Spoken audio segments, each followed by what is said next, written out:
Selain korban polisi, korban jiwa dari warga sipil menjadi keprihatinan masyarakat. Catatan Kontras menunjukkan dalam rentang 25 Agustus hingga 1 September 2025, aparat kepolisian diduga melakukan berbagai bentuk kekerasan terhadap kebebasan sipil.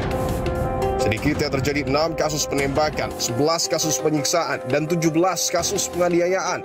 Tak berhenti di situ, ada pula 41 kasus penangkapan sewenang-wenang, serta 34 pembubaran paksa aksi massa. Penggunaan senjata pengendali huru-hara tercatat ada 32 kasus dan 6 kasus kriminalisasi. Saya pikir Bapak Presiden juga terbuka kemarin disampaikan, termasuk ketika dengan pertemuan di Hambalang. Saya pikir sudah menyampaikan. Tetapi proses hukum sedang berjalan. Jadi ada syarat-syarat mengapa tim investigasi independen itu dibentuk. Nah, yang terjadi kan sekarang proses hukum sedang berjalan dengan baik menurut saya. Bahkan sampai aparat penegak hukum, termasuk teman-teman Polda, teman-teman Mabes Polri, disampaikan oleh teman-teman tadi, terbuka dengan masukan teman-teman sekalian. Saya ingin memastikan bahwa dari 68 orang yang ditahan itu, tidak satupun di antara mereka itu yang diperiksa dengan sangkaan melakukan tindak pidana makar dan terorisme. Jadi semua ini mereka disangka berdasarkan pasal-pasal KUHP, pasal-pasal undang-undang, dan pasal-pasal dalam undang-undang ITE. Jadi sama sekali tidak ada mereka yang tersangka melakukan kejahatan terorisme ataupun kejahatan makar untuk menggulingkan pemerintah yang sah. Jagat maya Indonesia belakangan dipenuhi gelombang kritik terhadap institusi kepolisian imbas insiden kendaraan taktis Brimob Polri menabrak pengemudi ojek online serta tindakan represif aparat ketika berhadapan dengan massa yang berdemonstrasi. Hasil pemantauan Kompas Monitoring yang diolah Litbang Kompas periode 28 Agustus hingga 1 September 2025, sentimen negatif warganet terhadap Polri mencapai 89,1%. Hanya 3,4% saja yang menilai positif dan 7,5 lainnya bersikap netral.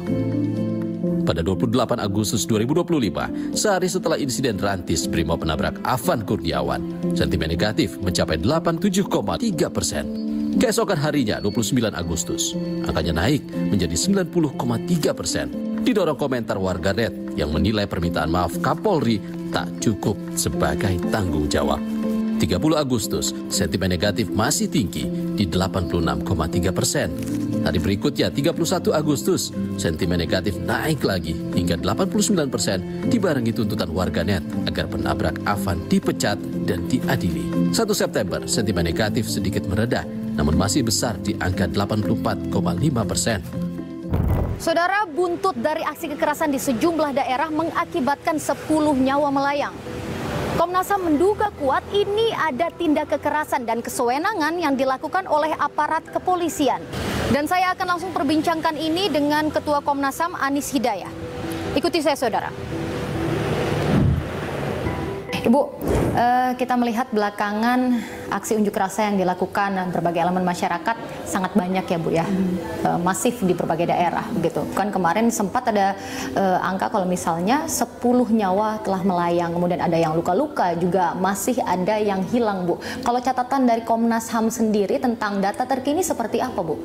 Dari pemantauan yang kami lakukan di 13 provinsi dan 19 kabupaten kota di seluruh Indonesia, termasuk kami juga melakukan pemantauan di media dan media sosial, itu kami mencatat 10 orang meninggal dunia dan kami sedang melakukan penyelidikan dari 10 orang yang meninggal dunia. Saat ini kami masih turun lapangan.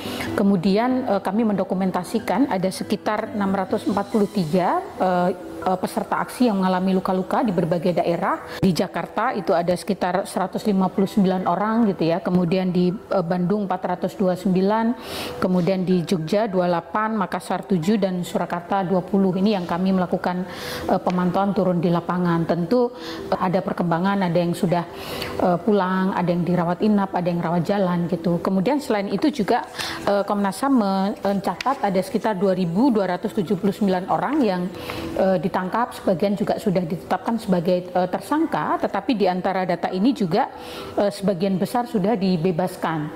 Tetapi kepolisian kan kemarin juga merilis data ya, sekitar 500 sekian orang yang sudah ditetapkan sebagai tersangka. Ini juga menjadi concern kami, di mana di antara data itu kan juga ada anak-anak gitu. Dari pantauan kami di lapangan, itu mereka ada yang hanya datang melihat, kebetulan melintas di lokasi unjuk rasa gitu ya, tetapi kemudian tiba-tiba diamankan gitu. Ini menjadi catatan yang kemarin kami sampaikan ke kepolisian gitu, sehingga di antara yang sudah ditetapkan sebagai tersangka tentu kami mengkritisi bagaimana prosedurnya, apakah ada bukti yang cukup, mereka yang sudah ditetapkan sebagai tersangka apakah ada akses atas bantuan hukum gitu ya, karena itu kan bagian dari hak ya mereka yang ditetapkan sebagai tersangka. Ini juga menjadi perhatian yang kemarin kami sampaikan kepada Kapolri, karena laporan di berbagai daerah itu banyak yang belum mendapatkan akses atas pendampingan hukum. Nah, kami juga mendapatkan laporan peserta aksi yang belum ditemukan atau hilang per 3 September itu yang masuk ke kami 43 orang, tetapi per hari kemarin tanggal 10 itu tinggal 3 yang masih belum ditemukan oleh keluarganya. Bentuk pengawalan dari Komnas HAM terhadap para korban seperti apa, Bu? Beragam aduan yang diterima oleh masyarakat itu kami tindak lanjuti dengan langkah cepat, terutama koordinasi dengan kantor-kantor kepolisian ya, di mana mereka ditangkap dan ditahan gitu. Yang kedua, Komnas HAM tentu melakukan pemantauan lapangan untuk menindaklanjuti hasil pemantauan media sosial dan pemantauan media yang dilakukan oleh tim Komnas HAM untuk menelusuri lebih jauh terkait dengan korban yang meninggal dunia misalnya. Termasuk Afan, Komnas HAM sampai hari ini masih belum mengambil satu kesimpulan, tetapi kami masih melakukan analisis terkait dengan sejumlah CCTV yang sudah dikumpulkan di TKP gitu ya, untuk melihat apakah ini kuat kelalaian atau kesengajaan gitu ya. Kita belum mengambil kesimpulan gitu.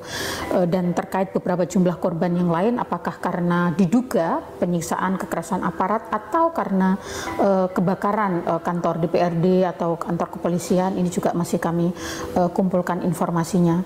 Oke, kalau itu kan dari sisi para korban ya Bu ya. Kemudian kalau untuk koordinasi atau konfirmasi ke pihak kepolisian itu seperti apa Bu? Karena kan juga ada indikasi kuat ya dari Komnas HAM adanya bentuk kesewenangan, mungkin adanya tindak kekerasan. Kemarin kami baru selesai bertemu dengan Kapolri menyampaikan terkait dengan atensi Komnas HAM dan bagaimana standar HAM ini diterapkan oleh kepolisian dalam mengamankan aksi unjuk rasa, dan kami juga mendukung dan mendorong agar kepolisian melakukan penegakan hukum terkait dengan kerusuhan, penjarahan, persekusi yang terjadi yang mengakibatkan kerugian saya kira banyak pihak gitu ya. Jadi itu kami koordinasikan, dan sampai hari ini kami juga terus melakukan koordinasi dan masih juga turun di lapangan.